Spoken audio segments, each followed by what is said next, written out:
ist eine ganz spannende Frage, die wir tagtäglich hören. Brustvergrößerung mit Eigenfett verglichen mit Brustvergrößerung mit Implantaten. Es sind wirklich 2 unterschiedliche Paar Stiefel. Während die Brustvergrößerung mit Implantaten in Vollnarkose stattfindet und einem stationären Aufenthalt von einer Nacht mit Drainagen und einer Ausfallzeit von circa einer Woche, ist hingegen die Eigenfettbehandlung ein Eingriff im Dämmerschlaf, also quasi hauptsächlich örtlicher Betäubung ohne Intubation. Die Ausfallzeit ist eigentlich gering, maximal bei 3 Tagen, und man braucht keine Drainagen und keinen stationären Aufenthalt. Das ist ein ambulanter Eingriff.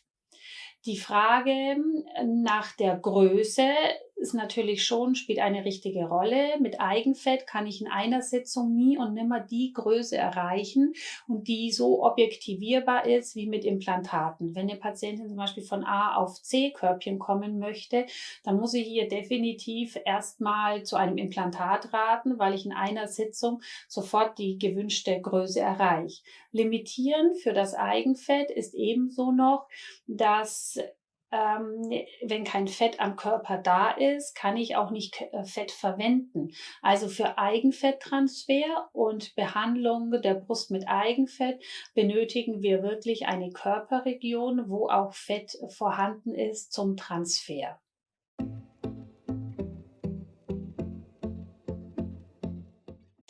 Wir verwenden Eigenfett bei Patientinnen, die zum Beispiel eine Problemzone haben, sei es die Flanken, sei es der Bauch, der Rücken, und transferieren dann das Eigenfett in die Brust. Es ist wirklich ein Geschenk, muss man sagen, mit dem eigenen Gewebe wieder eine Brust aufbauen zu können. Aus diesen vielen Jahren, wo man jetzt schon Eigenfett in die Brust transplantiert, wissen wir, dass sich danach die Brust extrem weich anfühlt, sehr natürlich. Und wenn eine Brust nur ein bisschen einen Volumenverlust hat oder auch nach einer Schwangerschaft die Form etwas verloren hat, bekommen wir das Ergebnis wieder hin wie vor der Schwangerschaft. Hingegen ein Implantat ist ein ganz gut sofort nachvollziehbarer Eingriff, den man bei jeder Frau anwenden kann, egal wie viel Körperfett sie hat, egal welche Konstitution und auch egal wie groß die Brust ist. Die Patientin hat einen langanhaltenden, permanenten Effekt mit Implantaten.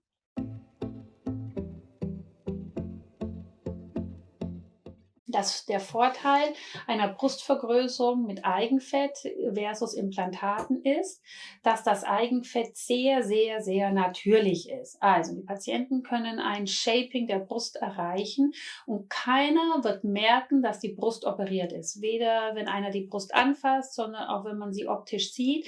Es legt sich ganz natürlich an und das vermehrt einfach nur den Fettanteil in der Brust. Ebenso ein Vorteil ist, wenn man irgendwo eine kleine Problemzone hat und man möchte die Problemzone loswerden, dann kann man die absaugen, die Problemzone, und hat schon zumindest da Doppel-Benefit, einfach mal einen größeren Busen, eine größere Oberweite und eine Problemzone auch verringert.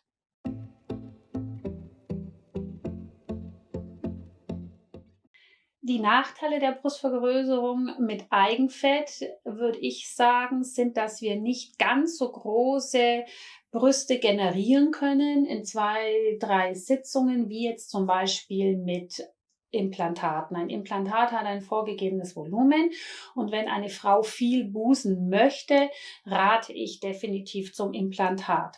Ebenso eine limitierende Geschichte bei Eigenfett ist, dass manche Frauen sehr schlank sind und definitiv nicht genügend Fett haben, um eine Brust damit zu augmentieren, sprich etwas zu vergrößern oder zu shapen. Wir brauchen schon Minimum 240 Milliliter reines Fett pro Brust, um ein wirklich schönes Ergebnis zu erzielen.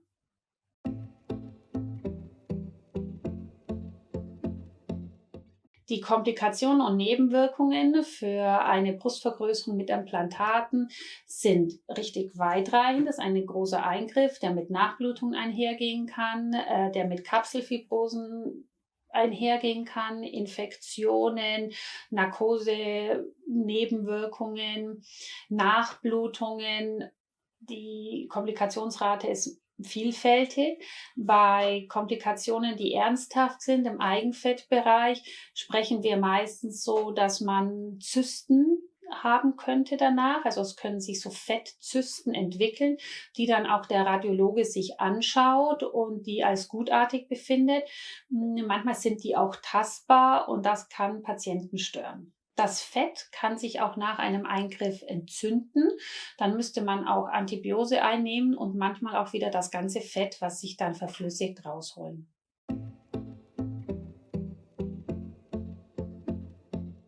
Die Dauerhaftigkeit bei Implantaten kann man sagen, die halten eigentlich ein Leben lang das Ergebnis. Die Implantatfirmen geben eine lebenslange Garantie auf die Implantate. Aus meiner Erfahrung und aus der Erfahrung meiner Kollegen muss man allerdings sagen, dass Implantate, wenn man jung ist, mindestens noch 1 bis 2-mal ausgetauscht werden müssen. Vielleicht wegen Kapselfibrose, vielleicht weil eine Schwangerschaft den Busen verändert und das Alter verändert natürlich auch einen Busen, sodass ein Implantat sicherlich noch 1, 2 Operationen nach sich zieht, wenn man es in jungen Jahren vornimmt. Bei Eigenfett ist das Problem das, wenn man zum Beispiel Fett in die Brust einspritzt und man verliert danach viel Gewicht, ist das so, wie wenn man überall anders an Fett reduziert. Also sprich, der Fettanteil, der transplantierte Fettanteil nimmt am Stoffwechsel teil. Wenn Sie jetzt ein bisschen dicker werden, wird der Busen auch größer. Werden Sie schlanker, wird der Busen wieder kleiner.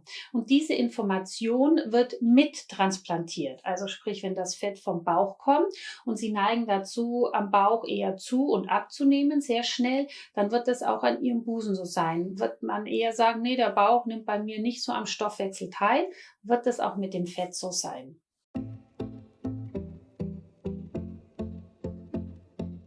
Bei einer Brustvergrößerung mit Eigenfett muss man sich mal die Narben anschauen. Die Narben sind wirklich nur ein kleiner Einstich, sieht vielleicht aus wie ein Muttermal und die Narben sind wirklich für einen Laien komplett unsichtbar, weil sie aussehen wie ein Muttermal und braucht nur einen einzigen Zugang.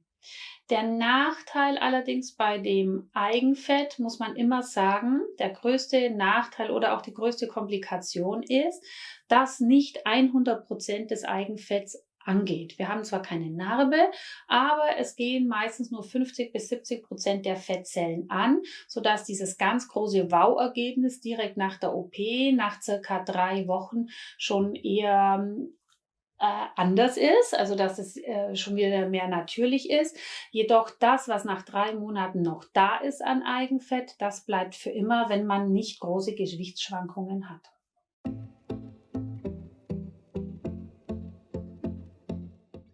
Eine Brustvergrößerung mit Implantaten liegt preislich bei ca. 7.000 € plus Mehrwertsteuer.